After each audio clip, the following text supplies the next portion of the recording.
ನಾಡಿನೆಲ್ಲೆಡೆ ಗೌರಿ ಗಣೇಶ ಹಬ್ಬದ ಸಂಭ್ರಮ ಮನೆ ಮಾಡಿದ್ದು ಸಾಂಸ್ಕೃತಿಕ ನಗರಿ ಮೈಸೂರಿನಲ್ಲಿ ಹಬ್ಬ ಕಳೆಗಟ್ಟಿದೆ ಅಂತ ಹೇಳ್ಬೋದು. ವಿನಾಯಕ ಚತುರ್ದಶಿಗೂ ಮುನ್ನ ದಿನವಾದ ಇಂದು ಮೈಸೂರಿನಾದ್ಯಂತ ಗೌರಿ ಹಬ್ಬವನ್ನು ಸಡಗರ ಸಂಭ್ರಮಗಳಿಂದ ಆಚರಣೆಯನ್ನು ಮಾಡಲಾಗ್ತಾ ಇದೆ.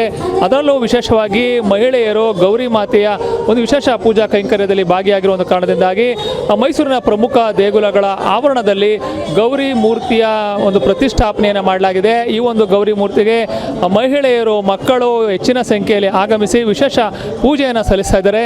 ಒಂದು ಬಾಗಿನವನ್ನು ಸಮರ್ಪಿಸೋದರ ಜೊತೆಗೆ ಪರಸ್ಪರ ಉಡಿಯನ್ನು ತುಂಬಿಕೊಂಡು ಸಂಭ್ರಮವನ್ನು ಪಡ್ತಾ ಇದ್ದಾರೆ ಅಂತ ಹೇಳ್ಬೋದು. ನಾವೀಗ ನೋಡ್ತಾ ಇದ್ದೀವಿ ಮೈಸೂರಿನ ಹೃದಯ ಭಾಗದಲ್ಲಿರುವಂಥ ಅಗ್ರಹಾರದ 101 ಗಣಪತಿ ದೇಗುಲದ ಆವರಣದಲ್ಲಿ ಗೌರಿ ಮಾತೆಯ ಒಂದು ಮೂರ್ತಿಯನ್ನು ಪ್ರತಿಷ್ಠಾಪನೆ ಮಾಡಿ ಒಂದು ವಿಶೇಷವಾಗಿ ಒಂದು ಅಲಂಕಾರವನ್ನು ಕೂಡ ಮಾಡಲಾಗಿದೆ. ಈ ಒಂದು ದೇಗುಲಕ್ಕೆ ಸಾವಿರಾರು ಸಂಖ್ಯೆಯಲ್ಲಿ ಮಹಿಳೆಯರು, ಮಕ್ಕಳು ಆಗಮಿಸಿ ಗೌರಿ ಮಾತೆಯ ಒಂದು ಪೂಜೆಯನ್ನು ಸಲ್ಲಿಸಿ ಒಳಿತಾಗುವಂತೆ ಪ್ರಾರ್ಥನೆಯನ್ನು ಮಾಡ್ಕೋತಾ ಇದ್ದಾರೆ. ಈ ಮುಖಾಂತರ ಮೈಸೂರಿನಲ್ಲಿ ಹಬ್ಬದ ಸಂಭ್ರಮ ಸಾಕಷ್ಟು ಒಂದು ರೀತಿ ಕಳೆಗಟ್ಟಿದೆ ಅಂತ ಹೇಳ್ಬೋದು.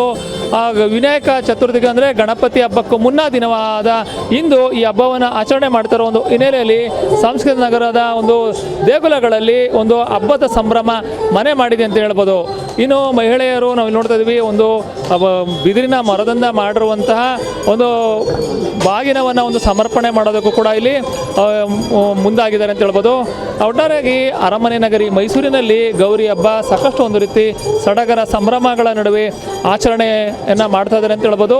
ಅದರಲ್ಲೂ 101 ಗಣಪತಿ ಒಂದು ದೇಗುಲದ ಒಂದು ಆವರಣದಲ್ಲಿ ನೂರಾರು ಸಂಖ್ಯೆಯಲ್ಲಿ ಮಹಿಳೆಯರು, ಮಕ್ಕಳು ಆಗಮಿಸಿದ್ದಾರೆ. ಅದೇ ರೀತಿ ಮೈಸೂರಿನ ವಿವಿಧ ದೇಗುಲಗಳಲ್ಲಿಯೂ ಕೂಡ ಹೆಚ್ಚಿನ ಸಂಖ್ಯೆಯಲ್ಲಿ ಒಂದು ಮಹಿಳೆಯರು ಒಂದು ದೇಗುಲಕ್ಕೆ ಒಂದು ಭೇಟಿಯನ್ನು ನೀಡಿ ಒಂದು ಗೌರಿ ಮಾತೆಯ ಒಂದು ಪೂಜೆಯನ್ನು ಮಾಡುವ ಮುಖಾಂತರ ತಮಗೆ ಒಳಿತಾಗುವಂತೆ ಪ್ರಾರ್ಥನೆಯನ್ನು ಮಾಡ್ಕೋತ ಅಂತ ಹೇಳ್ಬೋದು.